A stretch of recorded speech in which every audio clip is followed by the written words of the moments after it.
Welcome back to the campaign of Edward Carnby's. We'll continue on playing. Of course, I'm going to be reading the Lagniaps as soon as I end up completing some. This talisman brought me back from the French Quarter in the blink of an eye. If Jeremy can travel so easily, then he could be hiding anywhere, even Teruea.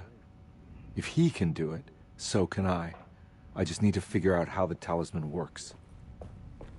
The road to Teruea.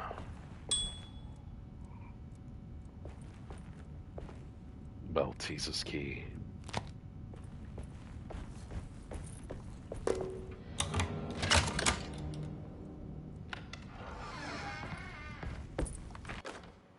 Repairing the boiler. Saw your notice in the boiler room.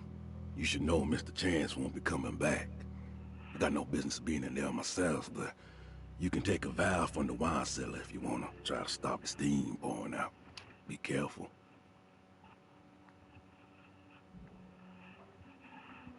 All right. Let's see what else. Broken plates. Paul, you're right about the plates on the boiler and the clock. They have been sabotaged, and I think I know who did it. They have something to do with Jeremy's episodes and how he seems to disappear at night. Right now, it's important that you keep an eye out for any of the pieces. I want to find out if I can repair the plates. Let me know if you find any of them. Lottie. Tell Lottie to take a look at the well in the kitchen garden.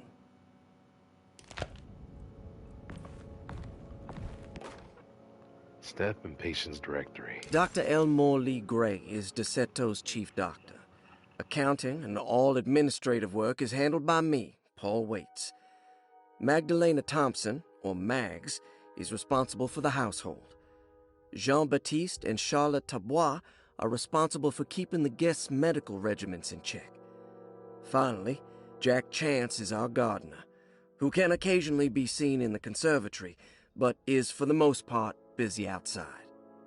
There are currently 6 guests at Ch2. Malcolm McCarthy and Ruth Tallant reside on the first floor. Jeremy Hartwood, Elisabetta Perosi, Grace Saunders, and of course, Cassandra Beauregard live on the second floor. The list of staff and all. And the people that are here in Ch2. Room key number 6. As the door closes on its own.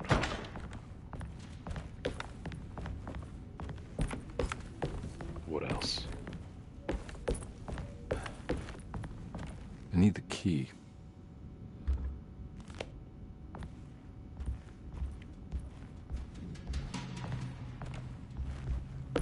Yeah, there's nothing around here.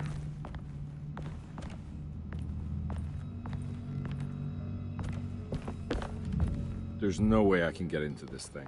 Better leave it alone.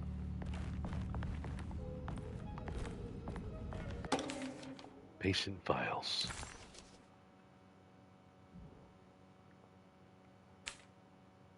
Cassandra Beauregard, the beloved author. Very exciting, isn't it? What do you want to put down for reason for admission? What her agent told us. Cassandra suffers from writer's block and needs to finish her moving picture script before the end of June. Mr. Ch2 suggests Cassandra's heavy use of barbiturates is holding her back and risks ruining her career. And how should we summarize her personal history? Let's keep it short. Cassandra Beauregard is a beloved crime author who managed to pull herself out of poverty and into stardom. 5 years ago, she tried killing herself by jumping off a balcony. The incident left her a cripple, and now relies heavily on her wheelchair. And for diagnostic impressions? Cassandra suffers chronic back pain following her suicide attempt.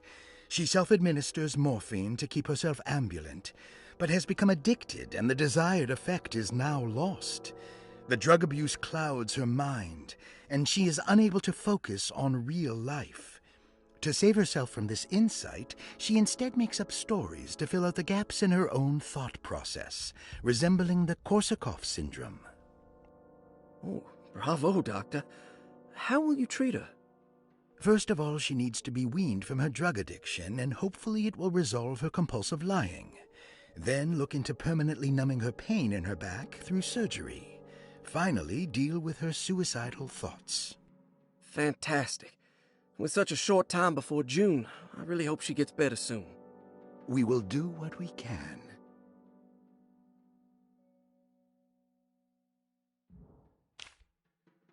Grace Saunders, 11 years old.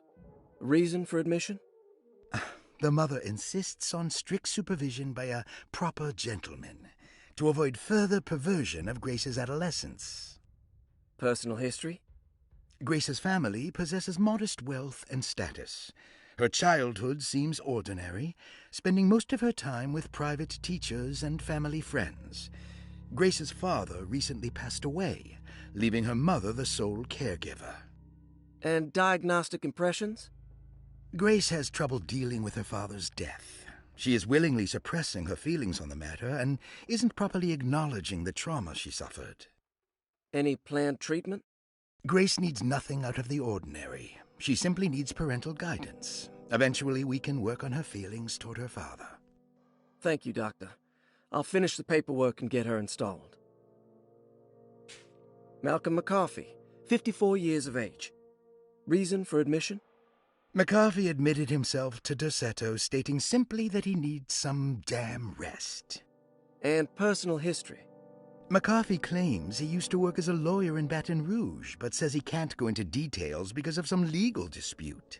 His background remains largely a mystery, except for the occasional clue that he drops in conversation. Huh. And diagnostic impressions? McCarthy is an anxious man and an alcoholic. He often tells half-truths due to some deep-seated inability to trust other people. And how will you treat that? McCarthy will take some time to open up. Spending time with Jack's dog or the child should be good for him. Their harmless nature will help build his sense of trust. Thank you, Doctor. Elisabetta Perosi, 33 years old? What should I put down as reason for admission? Well, Perosi broke into Ch2 and was found wandering the grand parlor. She was confused and suffered partial amnesia. She insisted she belonged here and offered to pay for her stay. Right. What do you make of her story? Perosi claims to have been a member of the Astarte artist colony some 20 years ago, a claim that seems contrafactual due to her young age. She looks to be and even thinks she is 33 years of age. That would make her a child at the time. It seems fair to say that Perosi's story is untrue, deliberately so or not. Diagnostic impressions? Do you have anything? Perosi's story is peculiar because she retracted her story about the artist colony. She no longer claims to be the same person as Elisabetta Perosi. However, my staff's research has confirmed there was a Perosi at that time who was in her early 30s. I suppose this case will take some time to investigate. How will you go about it? I wanted to contact the real Perosi, but it seems the whole colony disappeared one night. September 29th, 1915, during a hurricane. I will have to take it slow and figure out what this spell of impersonation could have been. Oh, I'm sure it will all clear up eventually. Ruth Talon, 29 years of age. Reason for admission? Ruth's father wishes that his daughter be removed from New Orleans nightlife for the foreseeable future. He fears that her overly free spirit is tarnishing the family's reputation. Sounds simple enough. Personal history? Ruth comes from considerable wealth. Her family owns several hotels and restaurants. Unlike the rest of the family, her sense of adventure has taken her around the world, including France during the Great War as a photojournalist. The last decade, she has provoked many rumors of being a debauched flapper, bordering on nymphomania. And diagnostic impressions? Despite her father's frivolous reasons for her to be admitted, Ruth does seem to provide an interesting case. She is refreshingly open and doesn't shy away from talking about her life during the war or her continuous celebration after returning to the States. She is admittedly a sexual deviant and feels no remorse. And her treatment plan? Simply staying at Ch2 should do wonders for Ruth. If not, at least for her family's reputation. Ruth doesn't need to change, but with therapy I might be able to share with her some sympathy towards her family. I doubt she will settle down and become as dull as the rest of them, but at least she might try to be more discreet in the future. Just letting you know what a flapper is. Back in those days, they're like women of the night. Those chicks that you see out in the corners selling their bodies. That's what, you know, the terminology of a prostitute has been changed. Back in those days, flapper and all that stuff. Now it's, yeah. Looks like all the patients are accounted for, except for Jeremy.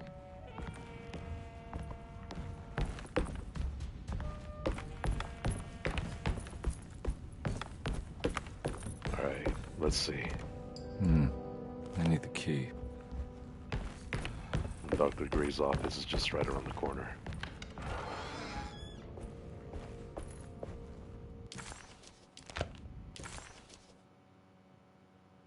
The clerk's office, that's the safe.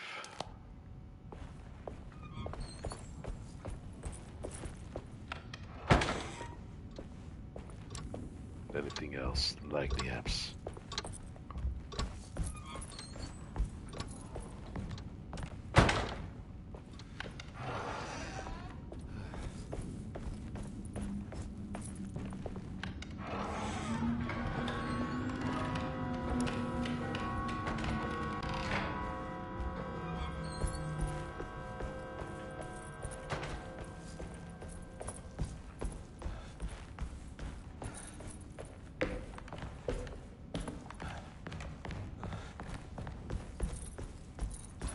Oh.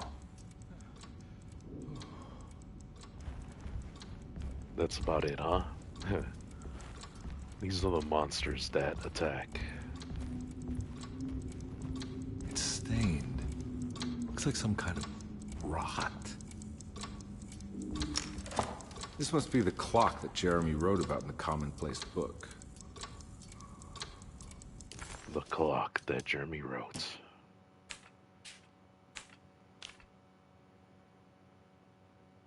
My assumption is that one there.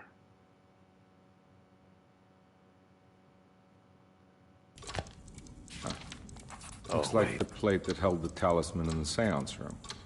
But it's broken and missing some pieces.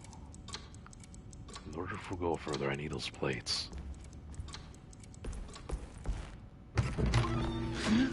Yeah, sorry, Detective. Didn't mean to obstruct justice or anything. That's fine. You know, I'm kind of busy with my own case of a missing person. I was wondering if you've seen Grace, girl about yay high? I can't say that I have. Why are you asking? Well, I'm looking for her. Is she in trouble? No. She's just hiding somewhere. But we can't have a rascal like that running around unchecked at a time like this, you understand? Well, I haven't seen her. Well, let me know if you find her. I'll be around. I'll keep an eye out for your man, Jeremy. You scratch my back, Detective, and I'll scratch yours.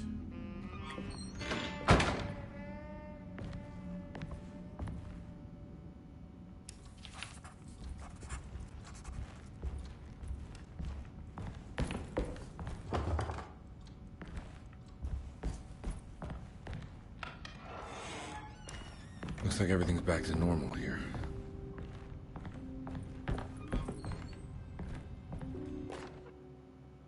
Another clue. Emily's here.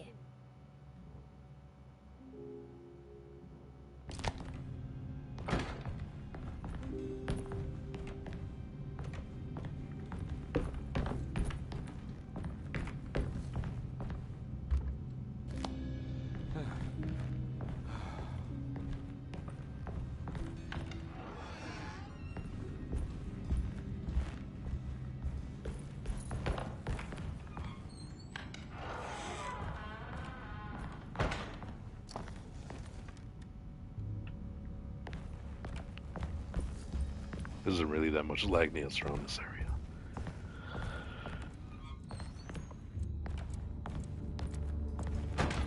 Yeah.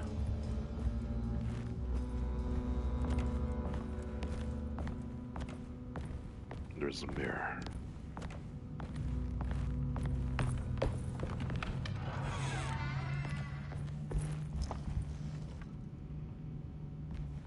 Nothing special there.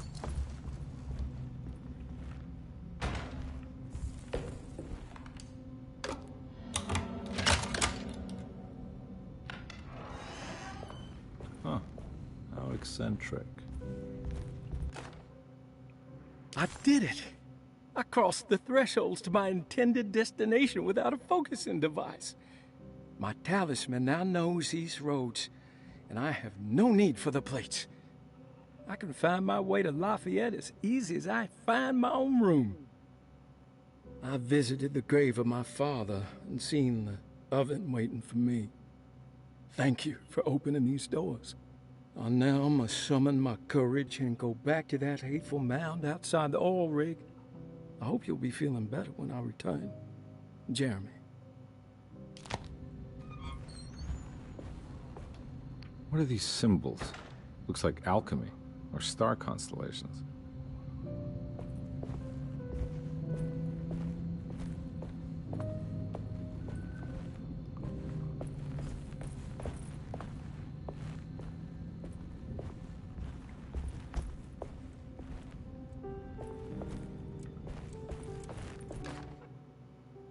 You may need to remember how to get them out again. They are locked up for good reason. I am sure she is still able to whisper the answer in the ears of the wrong people. But not for long. I will see her burned soon enough. That black goat will be sacrificed to put an end to it all. Then it will all be over. No more Derceto, and sadly, no Astarte. Those good pirates of Pontchartrain. May you still sail the lake, until you find the shores of Hali.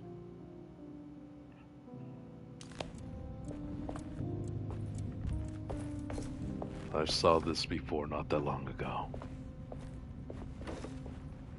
These paintings got some grim-looking rot on them.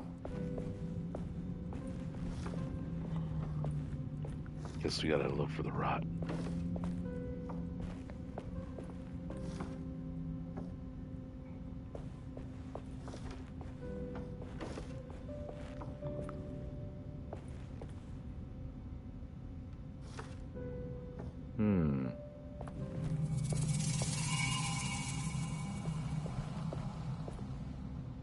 Okay. The Astarte Artist Colony. I remember hearing about their disappearance. Must have been 15 years or more now. 294. Okay, now I open up my book here. We're showed, this one, Proces.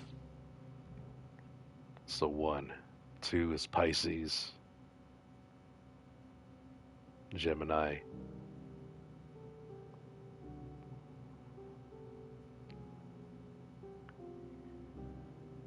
and Libra. Pisces, Gemini, and Libra.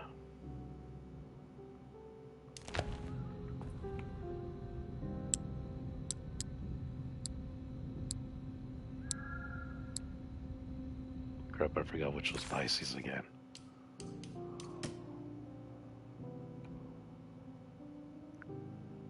Okay, H. Just gonna call it H. Omega and Gemini. H, Omega, and Gemini.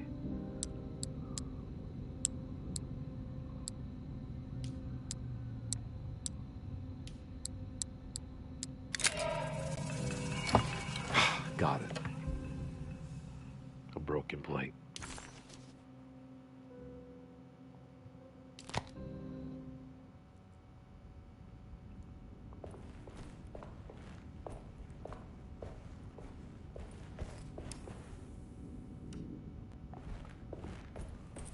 There's no longer to be in this room for now.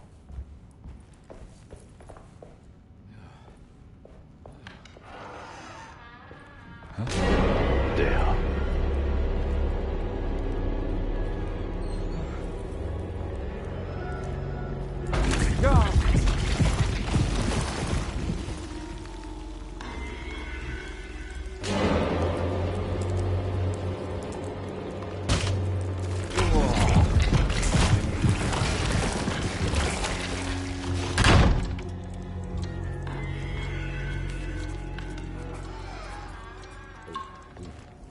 What happened? Everything's normal again? Right.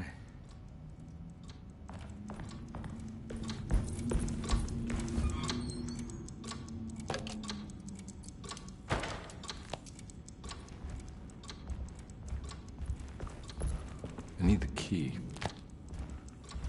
Still need to use Baltisa's keys.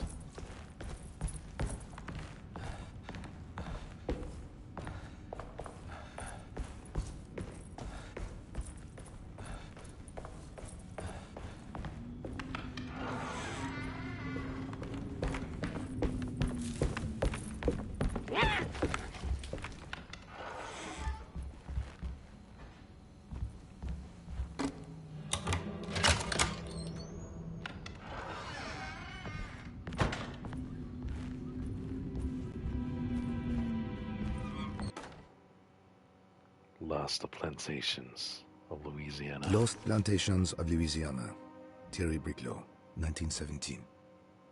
Derceto was a small plantation on the eastern shore of Lake Pontchartrain. The land was considered difficult for industry and was sold for only $30 to Elijah Pickford in 1818. Pickford employed hundreds of workers from nearby New Orleans to clear the woods and build a small plantation mansion facing the lake with a striking Greek Revival temple facade. Derceto kept a modest production of barrique tobacco and indigo that persisted up till the Civil War. During the antebellum era, Derceto was the source of many rumors concerning voodoo and witchcraft. People who traveled the lake reported seeing people dance at night in front of bonfires, bleating and wailing. On June 17, 1862, Captain J.W. Norton of the Union Army recounts leading a raiding party from ships anchored in Lake Pontchartrain in order to seize control of Derceto and free the slaves working there. The captain was surprised to find the workers fighting back with unprecedented zeal. Norton's account describes these men and women as enraged with fanaticism. Pickford reportedly tried to placate the raiders, but was shot in the confusion. Captain Norton left the mansion burning and retreated to his ships with his men. Derceto was left in ruins for several decades. The ownership of the land was long disputed and returned to the Ledoux family in 1901. Several police reports were filed during the following years as the Ledoux tried to get rid of a camp of squatters on their land. The police made several visits to remove the trespassers, but the people kept returning. On November 1st, 1907, Inspector Legrasse of the police charged a deadly attack in order to save several children kidnapped by the squatters. Many were killed, and even more were jailed. The following year, Ledoux rebuilt Derceto, incorporating the surviving stone foundation and adding a magnificent wrought iron conservatory. The farmland had been reclaimed by the surrounding woods, so it was no longer profitable to use as a plantation. Instead, the house was turned into an artist's colony. The Astarte Artist Colony was a successful group of artists, including figures such as painter Heinrich Cassel and poet Nora Keith. The group was also known for their beloved Mardi Gras crew called the Pirates of Pontchartrain. On September 29, 1915, a tropical hurricane tore through Louisiana, causing Lake Pontchartrain to flood New Orleans.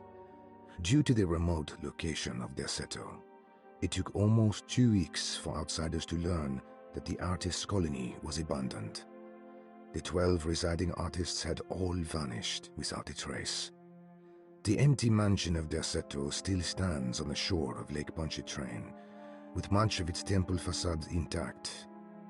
The Ledoux family currently has no intention of repairing the house.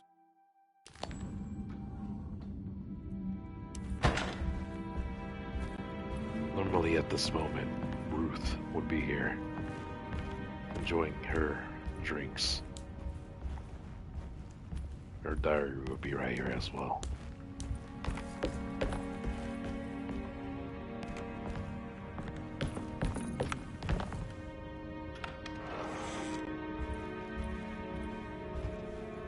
Now we're talking. A shotgun.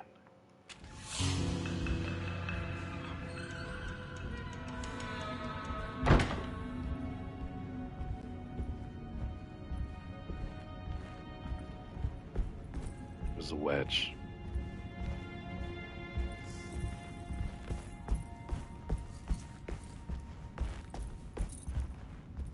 This will unlock the area. It's wedged shut.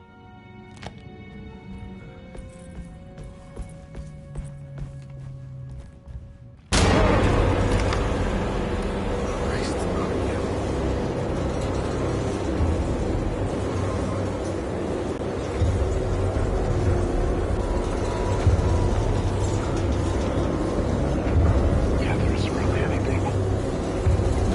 Oh, you gotta be fucking kidding me. Chain door.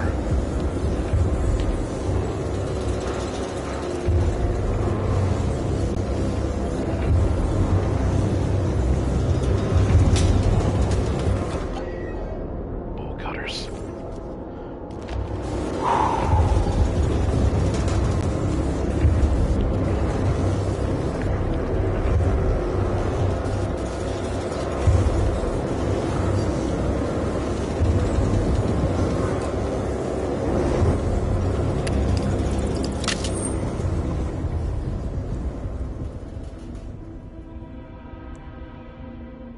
What the hell is going on?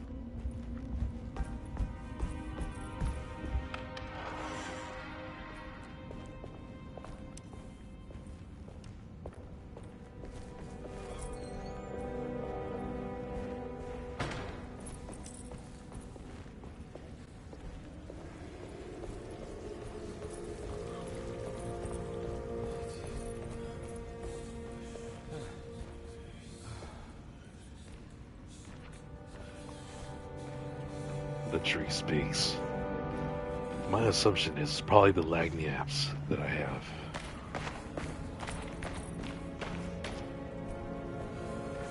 Can I interact?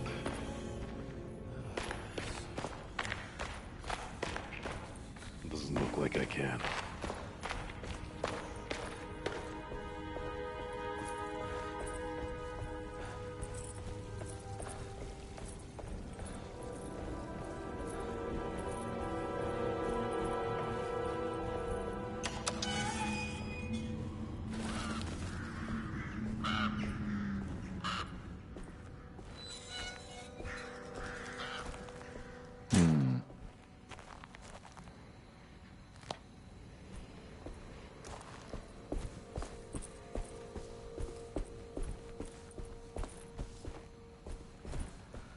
There's no other lagniaps around this area either. Here's a ladder. Guess it'll be a nice shortcut.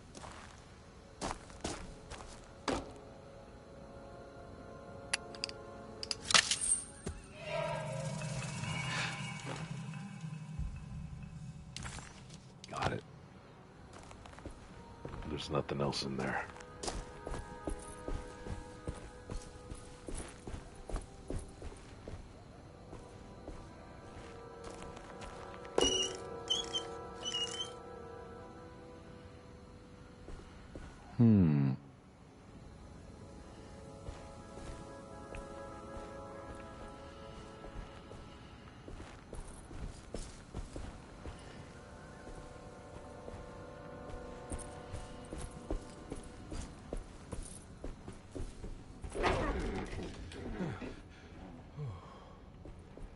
What the hell is that?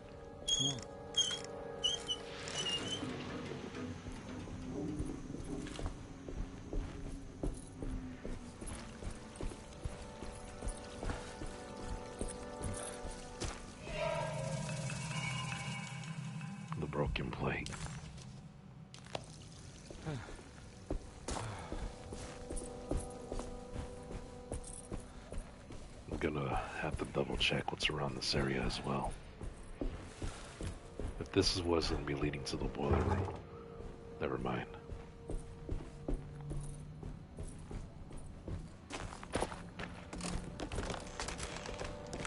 Everything seems to be connected.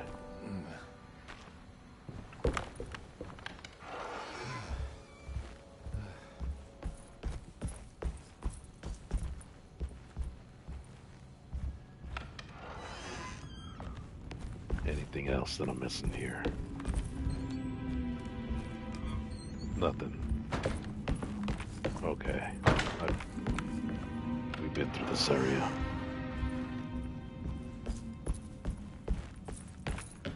Nothing special but a medicine box. There's a window there.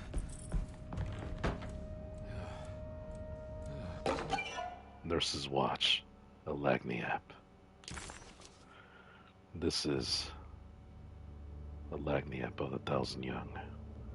As soon as I get all these completed, I will be reading them one by one. Although, this could be one of the...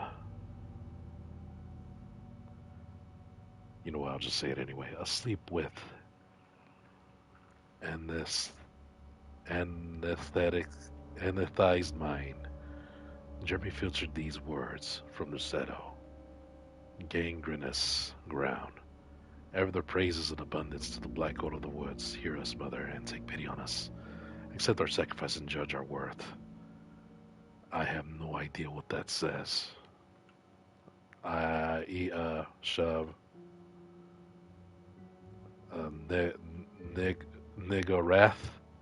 Nigarath. Crazy.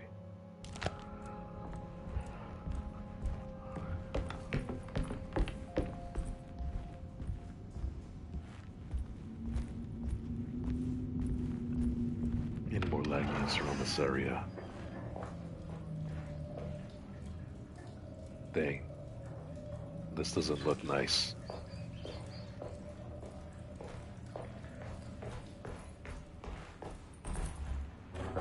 Locked from the other side.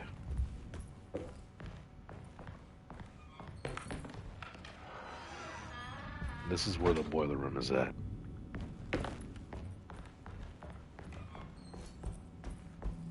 What's this? Oh, the washroom. Okay. Library's right there. And to head outside, along with jury room is right there. The wedge is still there.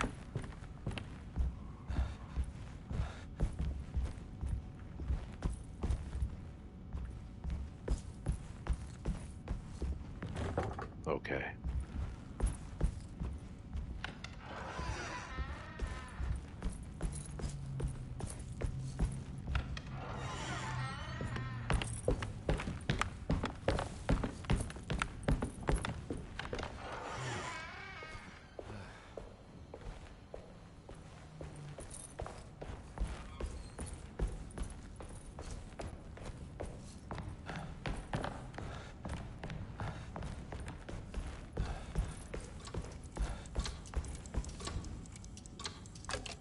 I think I've seen this somewhere. Let me try to figure it out. Just gotta connect the lines. Connect them good.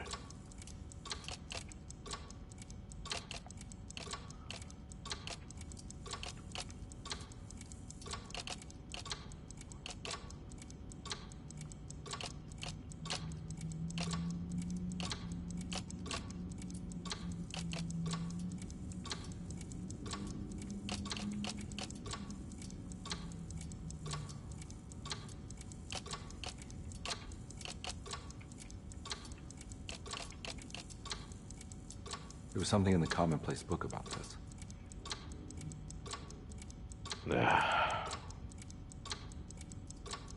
Okay.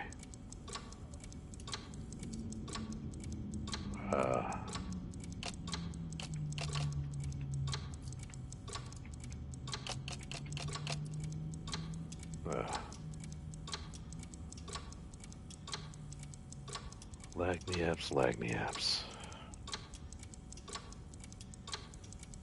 Maybe this goes over here.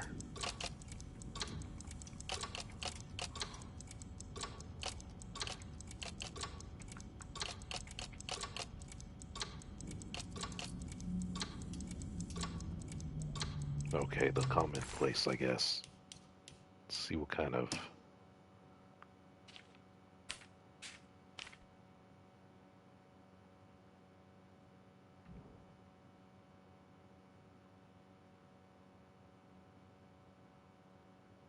This is what I'm looking at here. So there are no cracks traveling through. At least a cool, I want to say a good 35%.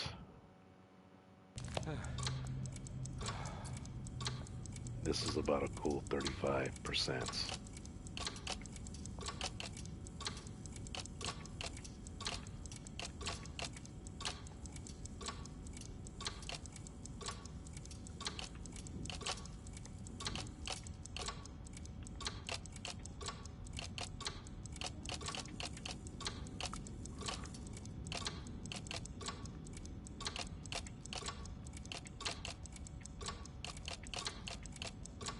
You gotta be fucking kidding me. I'll look it up.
I just do it. I feel like I think it did. the clock broke.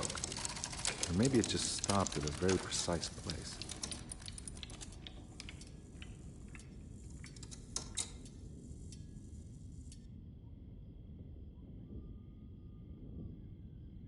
Huh. Now the talisman.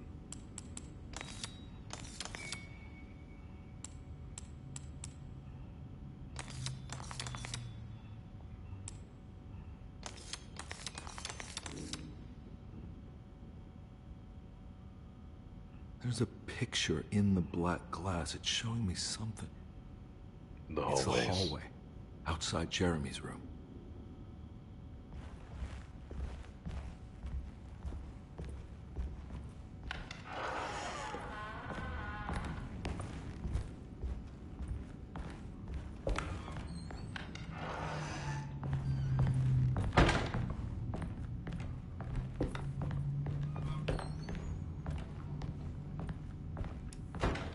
Yet there is nothing here.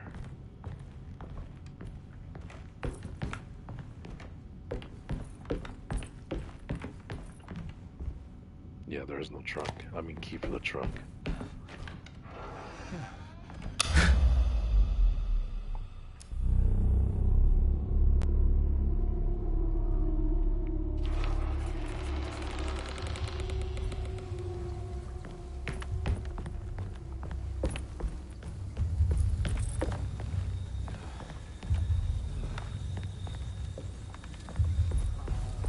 Okay.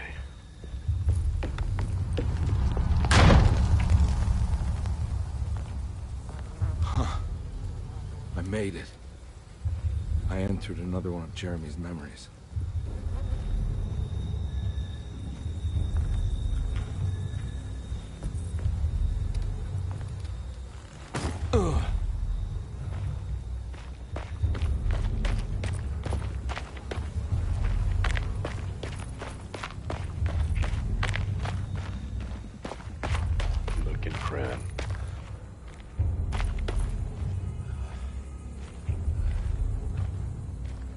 nook and cranny.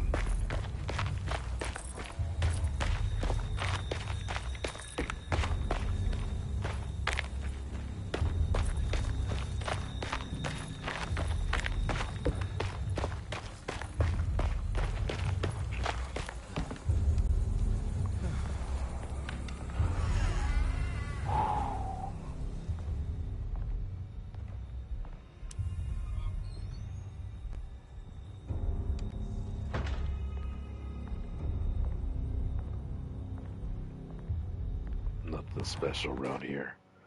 Oil rig report. May 1923. Monday. All okay. Ready for delivery. Maintenance. Oil pump must be serviced. Any tampering causes large spills unless properly forestalled. Tuesday. Shipment delayed but delivered. Maintenance. Service bridge close to broken. Wednesday. Prospectors reluctantly agreed to show the burial mound to Mr. Hotwood, a painter, who read about our finds in the papers. He means to return tomorrow and try to find a way inside. Thursday. Mr. Hotwood's efforts delayed. The workers seemed nervous about his presence. Hotwood promised not to return to the compound. Instead, he has taken up an offer by L'Officier, the riverboat captain, who means to pilot him to the site tomorrow morning. Hopefully that's the end, and work can resume. Maintenance. Bridge from the oil tower to the bayou has collapsed. Sabotage suspected. This is the devil that guides us now.